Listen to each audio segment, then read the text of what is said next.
Welcome to the Fit Factor podcast, where we discuss health and fitness for those who may have mistakenly thought that their best, healthiest days were behind them. That's about to change.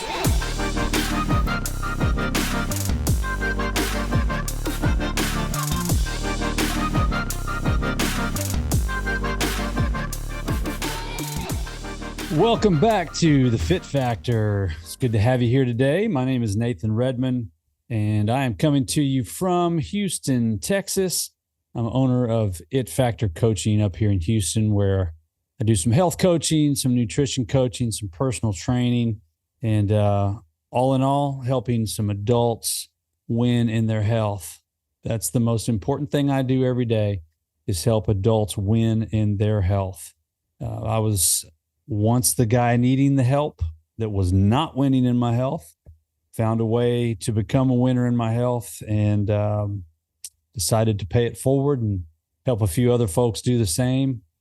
And little did I know, a whole lot of people were looking to win in their health, and the It Factor was born. So I appreciate you guys listening in today.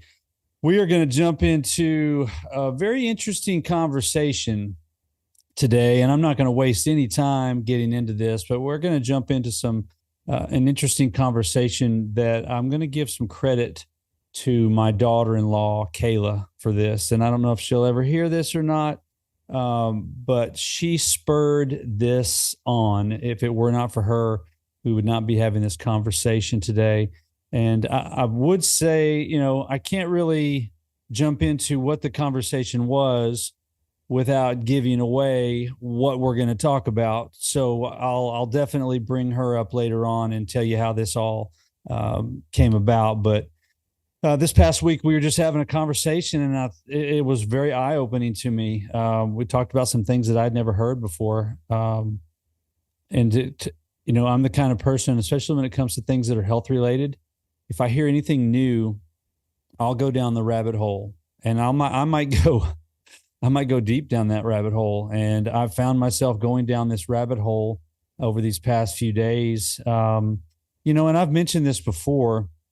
There are times that I'll hear a certain topic or a certain, potential piece of, information that we can talk about on this podcast. And then I swear it's the most uncanny thing that within a day or two of hearing about a particular topic, that thing will come again somewhere. It'll come up somewhere else from somebody else. And I start recognizing, oh my gosh, there's something here. This is not coincidental. I've gone the last 51 years of my life without hearing this. And now in a matter of a couple of days, I've heard 2 or 3 sources discuss this. And that's exactly what happened with this. So what I want to talk about today is a potential. Well, it's not potential. I've seen enough. I've heard enough. I've read enough. There is a cause to the obesity crisis, especially here in the United States, that quite honestly nobody's talking about. I mean, I live in this world, and I'm not hearing people talk about this in my circles and in the places that I go to for information, in my favorite podcasts, and the voices that I trust in this space. I'm not hearing this conversation. So if I'm not hearing about it, I have a really, really solid feeling that you're probably not hearing about this either. And if you are, I would venture to say you're part of a very small minority, because this is a very unusual thing to discuss. But there's a cause in the world of obesity that we're just simply not talking about. And so we're going to talk about this today. You've seen this before, most likely. It pops up on social media every now and then. And maybe it's just the people I follow. I don't know. But I regularly see pictures of adults on a beach somewhere in the 50s or the 60s or the early 70s here in the United States. And those pictures are intended to show how everybody at the beach is thin. And Then it shows like a before and after of, okay, this was the beach in 1972. And now this is the beach 50 years later in 2022, which obviously we're in 2023 now. But 50 years ago, this was the beach. And now 50 years later, look at the picture of the people at the beach. And it's not even close to the same in terms of obesity or body fat or being lean or being thin or overweight those pictures are so dramatically different when you see those. And so we hear a lot of conversations about what's happened in the last 50 years to make such a dramatic change. How did we go thousands of years as humans without having a problem with obesity? And then suddenly, sometime in the 70s, things shifted. And there are different, there's different arguments for why that could be. But one thing that we hear continually, it's the overconsumption of calories. It's overeating, too many carbs, too much fat. Everything we hear about is macronutrient based. It's calorie based. And believe me, that is a huge problem. We're not going to sit here and act like in 1957, you could pull into an In-N-Out and get 2 double doubles and a large fry and a chocolate shake. Things have definitely changed. But how is it that over thousands of years, obesity was never a problem until now? Well, we are going to start this conversation out by getting some basic framework and kind of laying a foundation for where this is going to go, because this is probably one of the more scientific things that I've talked about since I've started this podcast. And I'm not going to sit here and act like I'm an expert. There are scientists that could do 2-hour-long speeches on this, or, a 2-hour TED talk, as if there's such a thing. But there are people that are definitely more educated in this. And I just spent the last several days doing my own research. So I'm going to talk about this as somebody that's still learning, but I also feel like that's probably a good angle to come from, because I don't want to overwhelm anybody with too much data and too much information. I'd like to give you some solid surface level stuff for you to think about and go home and do your own research. Do your own research, DYOR. All right. You can find so much having to do with this if you jump on YouTube or even just search it online. But let's build a little bit of a foundation, because when we're talking about obesity and we're talking about calories and we're talking about fats and carbs, really what we're talking about is the basic system of energy on this planet. All right. So how is energy, and we've talked about this before, the first law of thermodynamics, you can't create or destroy energy. All right. You can only use that energy. You can only convert that energy, but you can't create it. You can't destroy it. There's the energy that is in our universe right now. You can't make any more of it, and you can't get rid of what's here. You can only use it, convert it, transfer it, etc., store it. So we're going to talk a little bit about the energy cycle, because we have to lay a foundation for this. We have to build on this. Okay. So we all know that the sun is the source of life in our universe. Several hundreds of years ago, somebody came out and said that the sun is the center of the universe. And people said that person was insane. The earth is the center of the universe. And eventually we found out it's not the earth. The sun is at the center of the universe. The sun was created with a purpose, and that sun is the source of energy. And what it does as a part of our energy cycle is it radiates energy down onto earth, onto plants. The plants capture CO2 out of the air, carbon dioxide.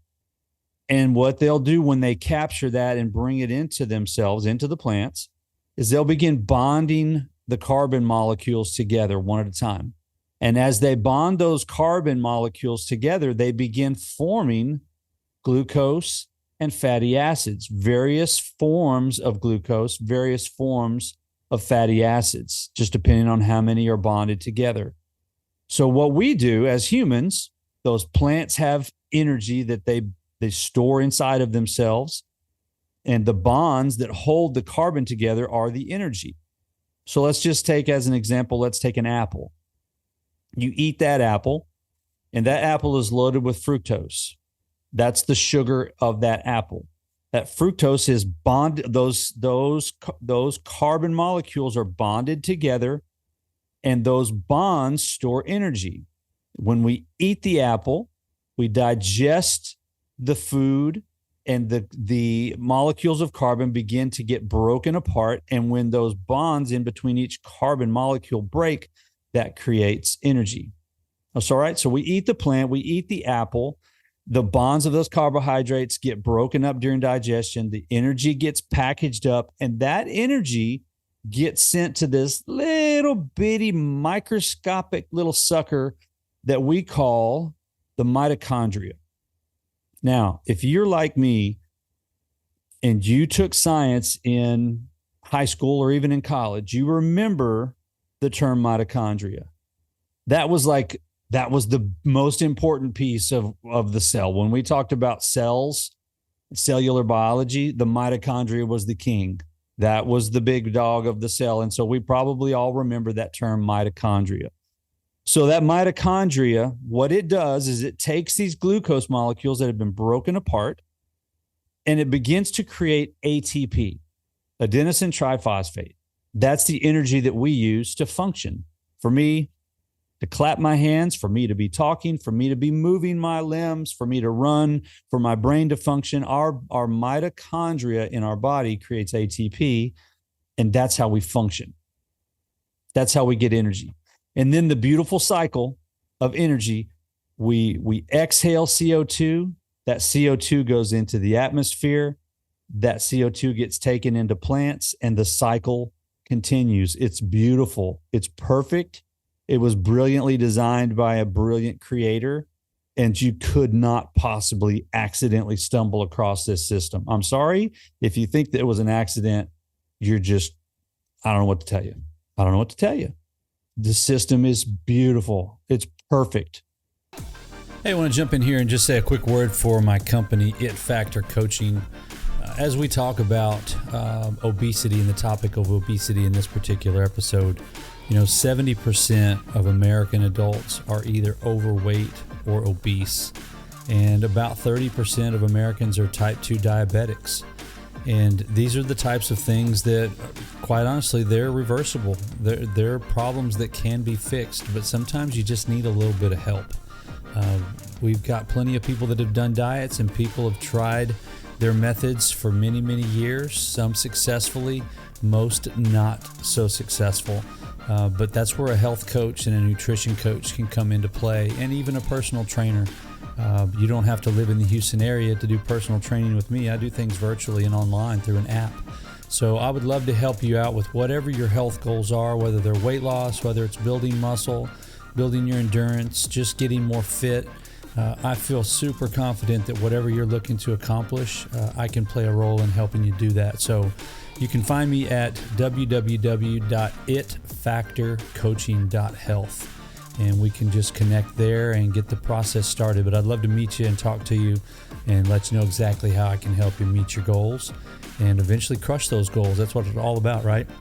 Crushing our health goals. I'd love to help you do that. So head over to my website. Let's get connected there. And I look forward to meeting you. And so this mitochondria is where we want to focus. We're going to talk a little bit about this mitochondria. If you think back, I have PTSD. I think I have PTSD over this phrase right here. The mitochondria is, and I bet you, 75% of you that are listening to this, if I were to use one word, you would finish this sentence. The mitochondria is the powerhouse of the cell. I heard that hundreds, if not thousands of times when I was taking science, when we were learning about the cell. But we know that the mitochondria is the powerhouse of the cell. The mitochondria is the little unit inside of a cell. It's like a battery. Just imagine a battery. And that battery, instead of just storing energy, The job of that battery is to take in the glucose molecules, package them up, do some hocus pocus on that stuff. I don't even know how the whole thing works. I'm not going to pretend to know. But then it creates the ATP. But that little battery is the energy. It creates the energy that allows us to live. And we have about 200 mitochondria in every single cell of our bodies. Every cell, trillions of cells in our bodies, all holding about 200 mitochondria per cell. I mean, the mathematics on that is just staggering. We are a gigantic walking mitochondria. Our bodies are more complicated with mitochondria and with cellular structures than our entire universe is with stars. One human being. It's just unbelievable.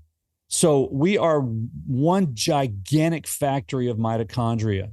And that job of that mitochondria, one of its primary jobs is creating energy out of the foods that we eat. But here's where we start to see, we're going to connect this back to the original topic of this particular podcast, going back to obesity. Let's go back into the 70s. We talked about the two pictures of the beach. All right. If we go back in time, almost 50 years, it's very easy to see that some things dramatically started to change after about 1975, 1976. And what could have happened in 1976 that suddenly shifted the body mass of human beings on this planet that was never a problem for thousands of years prior to that? What could have possibly happened at that time? Why such a sudden shift? Why did we now see Richard Simmons and aerobics classes and cardio become such a big deal in the 80s when we suddenly started getting fatter? There had to have been something that happened. Well, turns out there was. In 1976, there was a chemical that was approved for use as a pesticide on our foods, and it's called Roundup. And the primary chemical ingredient of Roundup is a chemical called glyphosate. Now, this particular chemical, this Roundup, was put onto plants as it was a weed killer, and it killed bugs. It was a pesticide. Now, it was designed to kill weeds and to kill bugs on plants. But here's the problem. Glyphosate, at its very simplest description, was an antibiotic for plants. Okay? Now, here's something that most people don't recognize. And we certainly didn't talk about this in science class when I was in school. But a mitochondria, the genome of a mitochondria at its most basic structure, we know that our bodies are filled with trillions of bacteria and viruses, good gut bacteria. Our bodies are filled. In fact, I know we're giant walking statues of mitochondria, but we're really made of viruses. Our whole body is bacteria and viruses. Okay? Mitochondria are viruses. Now, if glyphosate is made as an antibiotic for plants and it's designed to kill viruses, and the mitochondria of a human being is at its most simple form a virus, then what does that mean if we ingest glyphosate?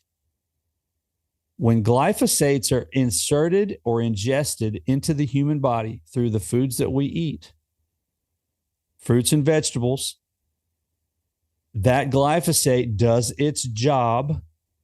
It does what it was designed to do, comes into our bodies, and it kills and it negatively impacts our energy system by killing mitochondria in our bodies. So if we eat food, if we have a hamburger and our body digests that hamburger, and as the body just digests that burger, it starts sending off the fatty acids and the carbohydrates throughout the body to be processed and burned and used as energy and converted into ATP.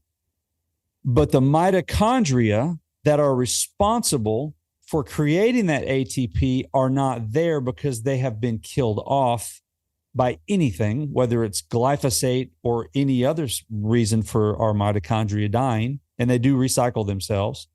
We do have mitochondria that'll just kind of, our cells are constantly turning over. Every 3 days, I think I've heard that our entire body, cellularly speaking, it turns over about every 3 days. So if you want to tell somebody, hey, I'm a different person than I was the last time you saw me, you'd technically be true. It'd be true. Even 3 days ago, I could tell you 3 days ago, I was not the same person I am today. And that would be accurate. I have changed. I have changed dramatically in the past 3 days. But back to the mitochondria. When we kill off mitochondria and we're eating food, if those mitochondria are not there to process the glucose, our bodies are designed to store unused energy. All right, think about that for just a second. You eat food, you go have a meal, you have trillions of mitochondria in your body, but over time, you're killing off significantly more of them than you're regenerating. And what's that going to cause inside of your body? It's going to simply cause a backlog of energy that's wanting to be produced, wanting to be processed, but it has nowhere to go. Now, we just came out of a season of COVID, and you might remember this. We heard this came up a lot. This topic of conversation came up a lot. The shipping, what's the word for it? There was all these issues with shipping. Oh, we can't stock the shelves at the grocery store because there's a backlog of shipping. I live in Houston. I do saltwater fishing. I do deep sea fishing. I remember about 2 years ago going out on a tuna fishing trip out in the Gulf of Mexico, and I remember seeing ships lined up for miles and miles and miles that were trying to come into the port of Houston. Houston's one of the biggest ports in the world. And those ships were just backed up. Why was that? Well, the ports weren't staffed. COVID had completely destroyed our staffing. People weren't showing up to work. Maybe they weren't allowed to show up to work. Maybe they weren't willing to wear the stupid mask to work and they weren't allowed to be there. Maybe they didn't get their freaking vaccine. Who knows? I don't know. But what we do know is that people weren't showing up to work and they couldn't process the same amount of cargo that they had been processing for years prior to COVID. There weren't enough people there working. Well, that's basically what's happening when our mitochondria are dying off, is that we've got food coming into our bodies, and those are the ships. The food is being sent in for processing, like the ships, but there's nobody home to process it. So what does our body do when it can't process the energy? It stores it as fat. So when we look back and we ask the question of what is a cause of obesity that nobody's talking about right now, it has to do with the mitochondria in our bodies being killed off at a much faster rate than what we can reproduce them, or they're just not functioning properly. Right? Sometimes you hear the word metabolic dysfunction. That has a lot to do with our mitochondria not working properly. And so this chemical in Roundup, the glyphosates that are in the foods that we're eating, are killing the mitochondria.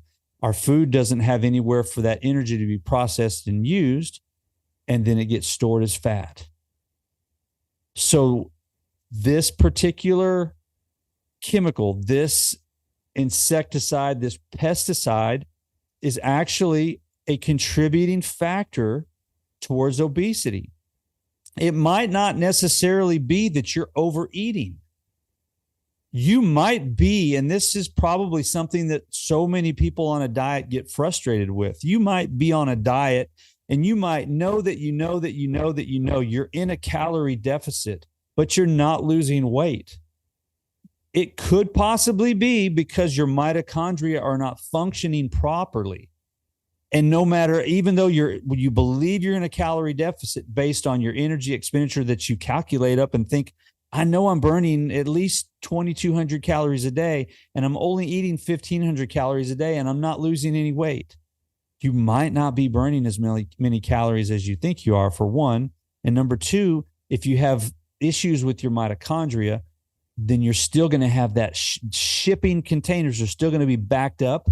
They're not going to have anywhere to go get processed, and they're going to be stored as fat. So this is the thing that I don't think anybody's talking about. I haven't heard anybody talking about it. And I think it's really worth looking into as an individual. I think it'd be fantastic for you to do your own research and look into this. But what I want to do before I send you away to do that is I want to give you some just practical things to take away. Number one, mitochondria can be regenerated and they can regrow. In fact, they're regrowing in your body right now. There's no way you could know it. It's happening right now in your body. But there are ways to increase that activity. There are ways for you to be purposeful. And I'm going to give you one. There's a lot. There's at least 10 different things I could tell you would be ways for you to increase the reproduction of your mitochondria. But the one I'm going to give you right now, and you probably felt like you had avoided this and you thought you're going to get through a whole podcast without me bringing it up, but you're not going to get off that easy. One of the best ways to increase your mitochondria production is through exercise. Anything that you do that causes you to breathe, the more you have to breathe, we're talking aerobic activity consistently, 3, 4, maybe 5 times a week. Exercise that requires you to breathe heavier is going to increase your mitochondria. So you can actually do yourself some good and rebuild those little powerhouses of the cells.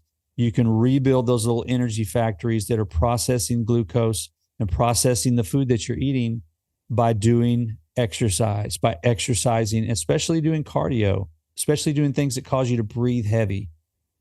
Find anything, something, but exercise. So I want to share something with you right now, just from the standpoint of the glyphosates, from the Roundup, insecticides, pesticides, the things that get put on our food. There's a publication that comes out every year. You can Google this yourself. You can just go type in 2022 Dirty Dozen, Clean 15. There are lists of foods that are known to be the biggest culprits of having glyphosates on them that are part of what's called the Dirty Dozen. And there's a list of food that is referred to as the Clean 15 that you typically don't need to worry about because they have such a hard shell on the outside of them that you're not going to eat. All right. So I'm going to give you a list of the Dirty Dozen, and you're going to hate me for this because some of these things just going to start requiring you to think twice before you buy them without going organic. And I know organic's more expensive, and we're at this point now in this conversation where we just have to be real and we have to say you're going to come to a crossroads where you're going to have to make a decision on whether or not your personal health is more valuable to you than saving a few bucks at the grocery store. I mean, that's just the honest facts.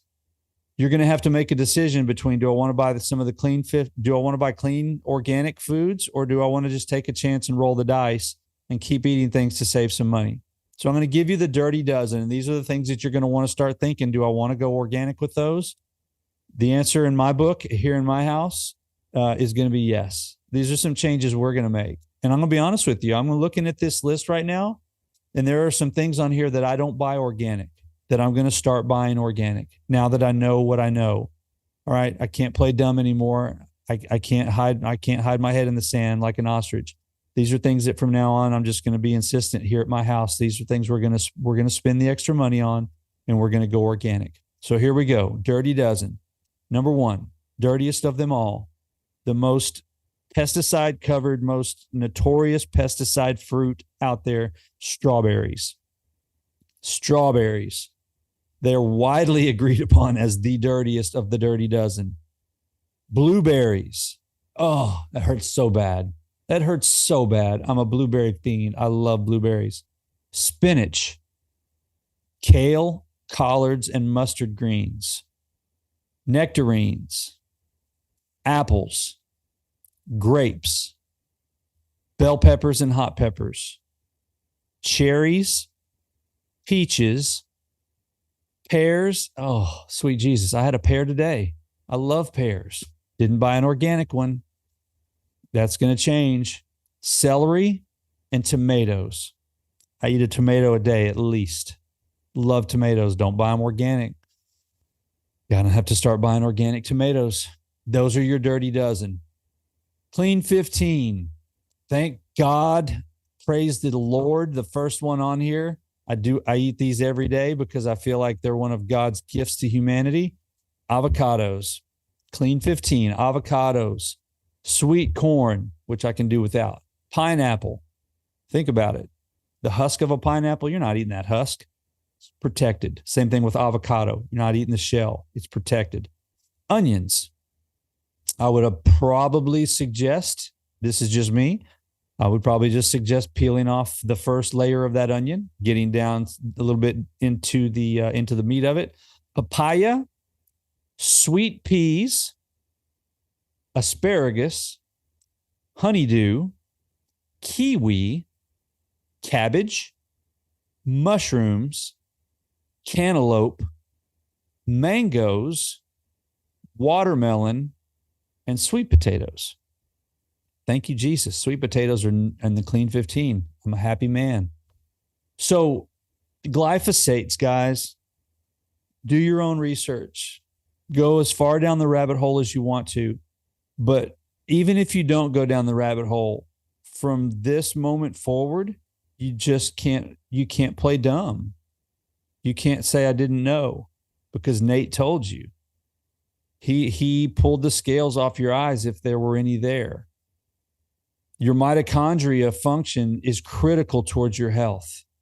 There's even proof that mitochondria are highly involved in the production of and the usage of insulin in managing our blood sugar. If your mitochondria are not functioning properly and the insulin is not working like it's supposed to, that's going to make blood sugar not be able to be decreased, and it's going to build. So the mitochondrial function of your body is definitely connected to type 2 diabetes. So this is a whole nother layer to the importance of the mitochondria. The mitochondria has more jobs than just producing energy. It's more than just a powerhouse of the cell. Without mitochondria, we don't exist. So we need to be conscious about what we're putting in our bodies, protect our mitochondria. That's going to have a huge impact on our overall health. But in the realm of obesity, if you're eating food and your mitochondria are not functioning properly, that could be the reason why you're struggling with your weight, even though you feel like you're in a calorie deficit and you're exercising and you're doing all the things. You might simply be like those ships that are backed up in the port of Houston that simply have to wait, and there's nowhere for them to go because there's not enough workers there doing their jobs.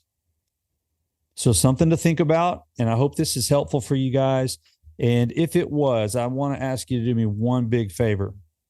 Would you please go by the podcast app and just leave a review? If you learned anything today, I would appreciate it so much if you'd go leave a 5-star review and just let people know what you learned, how much you enjoyed it, what you got out of the podcast. But I would appreciate it immensely if you guys would go do a review. And until next time, go get you some organic strawberries and go get you some stuff from that Clean 15 that you don't have to buy organic. But yeah, the bell has been rung. The siren has been sirened.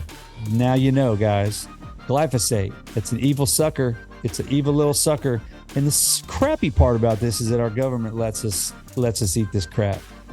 Oh, don't get me started on that. I'm going to get out of here before I get myself in trouble. You guys have a great day. I'm out.